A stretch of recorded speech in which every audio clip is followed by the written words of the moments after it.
ko, lingapin mo ng mahabaging mong mga mata ang kaluluwa ni Pablo. Awa at patawarin ang kaluluwa ni Pablo.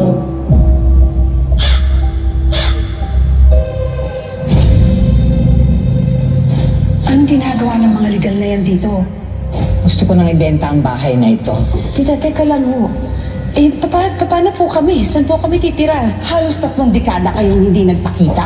Nung magkasakit si Pabling, hindi dumalaw ang mga anak mo. Ang pinag-uusapan natin dito ay ang karapatan ko bilang ina at ang karapatan ng mga anak ko. Anak rin po ako. Sampid ka lang dito. Huwag mong matawag-tawag na sampid ang anak ko!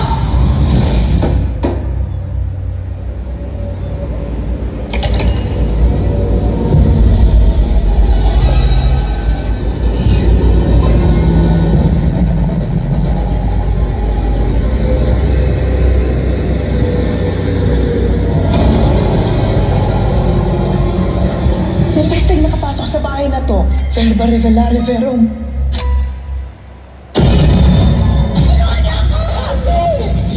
Pinamumusaran na ng kademonyo at bakit na ito dahil sa'yo?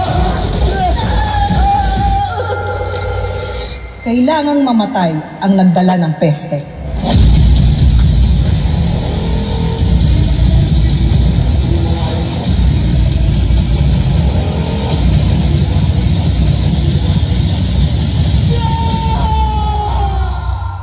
Tignan mo.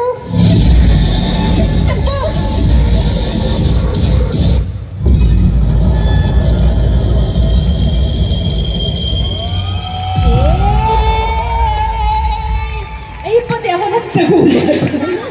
Di ba?